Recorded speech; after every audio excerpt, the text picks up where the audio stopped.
શિક્ષણ આ કોઈ શબ્દ નથી, કારકિર્દી બનાવવાનો આ માર્ગ છે, દેશનું ઘડતર કરવાનો આ માર્ગ છે. શિક્ષણ એક સેવા છે જે વ્યક્તિને માત્ર સાક્ષર જ નથી બનાવતી પણ સાક્ષરની સાથે એને સંસ્કારી પણ બનાવે છે. અને કદાચ એટલા માટે જ આપણે સૌ શિક્ષણને સૌથી વધારે મહત્વ આપીએ છીએ. પણ અફસોસ, છેલ્લા કેટલાક વર્ષોથી ગુજરાતમાં શિક્ષણની હાલત એ હદે કથળી છે જેનો હિસાબ લગાવવો પણ મુશ્કેલ છે. અને કદાચ એટલા માટે જ હવે ગુજરાતમાં કથળતા શિક્ષણ પર રાજકીય ચર્ચાએ જબરજસ્ત જોર પકડ્યું છે. કથળતું શિક્ષણ અને કથળતું ભવિષ્ય. ડ્રોપઆઉટ રેશિયોમાં ગુજરાતનો દેશમાં ડંકો. યુનિવર્સિટીઓમાં એજ્યુકેશન નહીં, મળે છે ભ્રષ્ટાચારની ડિગ્રી. શિક્ષણ હવે સેવા નહીં, ભ્રષ્ટાચારનો અડ્ડો. ગુજરાતમાં શિક્ષણની વ્યવસ્થા તો સુંદર છે, આ વાતને નકારી ન શકાય. કેમ કે ગુજરાતના મહાનગરોમાં આવેલી યુનિવર્સિટીઓમાં અભ્યાસ કરવા માટે ન માત્ર અન્ય રાજ્યોમાંથી વિદ્યાર્થીઓ આવી રહ્યા છે, પરંતુ ગુજરાતમાં મળતું એજ્યુકેશન લેવા વિદેશથી પણ વિદ્યાર્થીઓ આવી રહ્યા છે. શિક્ષણની આવી વ્યવસ્થા છતાં જ્યારે આંકડાઓમાં શિક્ષણના સ્તરની સરખામણી થાય ત્યારે એક ગુજરાતી તરીકે દુઃખ નહીં, આંચકો લાગે. કેમ કે દાવો કરાઈ રહ્યો છે કે રાજ્યમાં પ્રાથમિક શિક્ષણથી લઈને માધ્યમિક અને ઉચ્ચતર માધ્યમિક શિક્ષણમાં ડ્રોપઆઉટ રેશિયો એટલો છે કે આ મામલે દેશમાં ગુજરાતનો ડંકો વાગી રહ્યું છે. જે ગુજરાત મોડલની વાત ભારતીય જનતા પાર્ટી કરી રહી છે એ સમગ્ર દેશમાં તળિયે આવી ગયું છે. સંસદમાં જે ચોંકાવનારા આંકડા સામે આવ્યા છે કે ગુજરાત રાજ્યમાં વર્ષ 2025-26માં 2.40 લાખ એટલે કે આશરે 2,40,000થી પણ વધુ બાળકો શાળાની બહાર છે. આ આંકડાની અંદર 1,05,000થી પણ વધુ દીકરીઓ છે. બેટી પઢાઓના નારા આપે અને 1 લાખથી પણ વધુ કિશોરીઓ શાળાની બહાર હોય, આઉટ ઓફ સ્કૂલ હોય. આ ગુજરાત રાજ્યનું ગુજરાત મોડેલ છે. કોંગ્રેસ નેતા પાર્થિવરાજ કઠવાડિયાનો આરોપ કોઈ નવો નથી. તેમણે કરેલો આ દાવો એ ગુજરાત માટે નવો નથી, કેમ કે આવા જ આંકડા 1 વર્ષ પહેલા એટલે કે નવેમ્બર 2024માં પણ આવ્યા હતા, જેમાં ધોરણ 9 થી 10માં સૌથી ઊંચો ડ્રોપઆઉટ રેશિયો 23.28 જોવા મળ્યો. જ્યારે 6 થી 8 ધોરણમાં ડ્રોપઆઉટ રેશિયો 2.68% છે, જ્યારે 1 થી 5માં પણ 1.17%નો ડ્રોપઆઉટ રેશિયો જોવા મળ્યો. સૌથી આશ્ચર્યજનક બાબત તો એ છે કે ધોરણ 8 પછી અધવચ્ચે ભણવાનું છોડી દેનારા વિદ્યાર્થીઓની ટકાવારીમાં ગર્લ્સની સરખામણીએ બોયઝનો રેટ ઊંચો જોવા મળ્યો.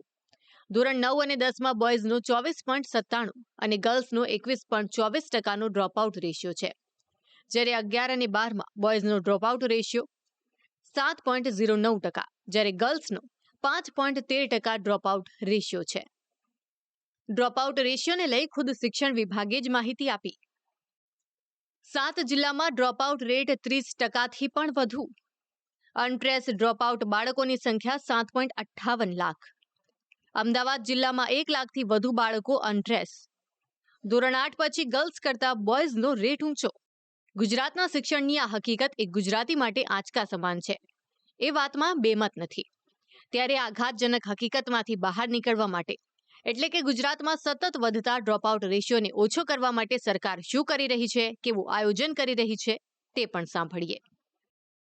ગુજરાતની અંદર શિક્ષણમાં નવો લક્ષ્મી, નવો સરસ્વતી, મુખ્યમંત્રી જ્ઞાન સાધના મેરિટ સ્કોલરશિપ યોજના, મુખ્યમંત્રી જ્ઞાન સિદ્ધુ મેરિટ સ્કોલરશિપ યોજના દ્વારા વિદ્યાર્થીઓ ખૂબ સારી રીતે શિક્ષણ મેળવી રહ્યા છે. સાથે સાથે શિક્ષણ વિભાગના અદ્યતન AI આર્ટિફિશિયલ ઇન્ટેલિજન્સ સિસ્ટમ દ્વારા EWS અર્લી વોર્નિંગ સિસ્ટમ જે ડ્રોપઆઉટ લઈ રહેલા વિદ્યાર્થી વર્તમાનમાં અને ભવિષ્ય સાથે બંનેની ચકાસણી કરે છે અને ભવિષ્યની અંદર એ વિદ્યાર્થી ડ્રોપ આઉટ ન કરે એટલા માટે એને વોર્નિંગ આપે છે અને એ વિદ્યાર્થી શિક્ષણ સતત લે એવા પ્રયત્નો કરવામાં આવે છે. સાથે સાથે દિવસે ને દિવસે ગુજરાતમાં ખાનગીમાંથી સરકારી શાળામાં શિક્ષણનો વધારો થઈ રહ્યો છે. ડ્રોપઆઉટનું આ દર્દ ઓછું કરવા સરકાર પ્રયત્ન કરી રહી છે, પરંતુ આ પ્રયાસો કેટલા પૂરતા છે તેનો પુરાવો આંકડાઓ સામે આવતા જ મળી જશે.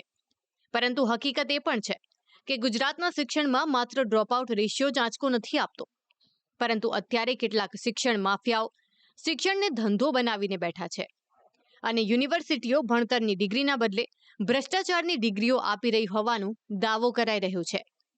જો કે આ દાવાઓ પર ભરોસો કરવો એટલા માટે પણ જરૂરી છે કેમ કે ભ્રષ્ટાચારની ડિગ્રીનો દાવો બીજા કોઈએ નહીં પરંતુ ઉત્તર પ્રદેશના રાજ્યપાલ ગુજરાતના પૂર્વ મુખ્યમંત્રી અને ગુજરાતના પૂર્વ શિક્ષણ મંત્રી આનંદીબેન પટેલે કર્યો છે.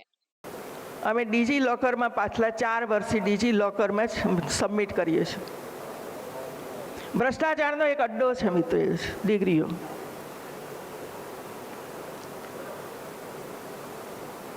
બધી જ ડિગ્રી અંક તાલિકા બધું જ ડીજી લોકરમાં ઓનલાઈન જ્યારે જરૂર પડે ત્યારે લઈ લો. યુનિવર્સિટીમાં આવવાની જરૂર નથી. એ જ તમારી ફાઇનલ ડિગ્રી છે એવું છે. આનંદીબેન પટેલનો કહેવાનો અર્થ કદાચ અલગ હોઈ શકે, પરંતુ તેમના મોઢામાંથી નીકળેલા શબ્દો એ ગુજરાતના વિવિધ શહેરોમાં ધમધમતી એ શિક્ષણની હાટડીઓની હકીકતની સાબિતી આપે છે. કારણ કે રાજ્યના વિવિધ શહેરોમાં સ્થિત વિવિધ યુનિવર્સિટીઓ ઉપર સમયાંતરે ભ્રષ્ટાચારના આરોપો લાગી ચૂક્યા છે. યુનિવર્સિટીની અંદર જ સેલ્ફ ફાઇનાન્સ કોર્સો એટલા બધા ચાલે છે જેની અંદર નોકરી નથી આપવામાં આવતી અને ખૂબ મોટા પ્રમાણની અંદર 2 નંબરની અંદર ભ્રષ્ટાચાર ચાલી રહ્યો છે. સંઘની શાખા દ્વારા ચાલી રહ્યો છે ખૂબ મોટા પ્રમાણમાં.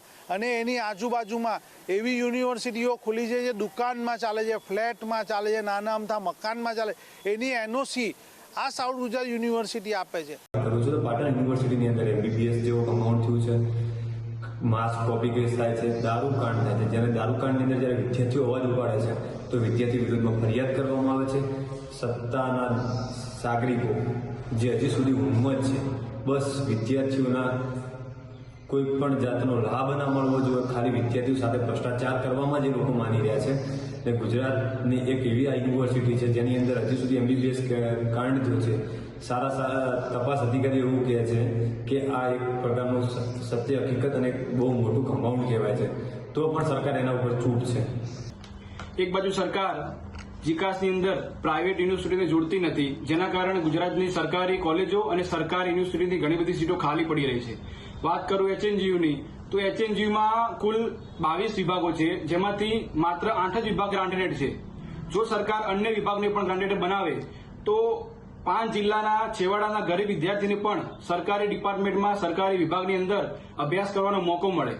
ટૂંકમાં કહીએ તો શાળામાં સતત વધતો ડ્રોપઆઉટ રેશિયો અને યુનિવર્સિટીઓમાં વેચાતી ભ્રષ્ટાચારની આ ડિગ્રીઓએ ગુજરાતમાં શિક્ષણની ઘોર ખોદી છે.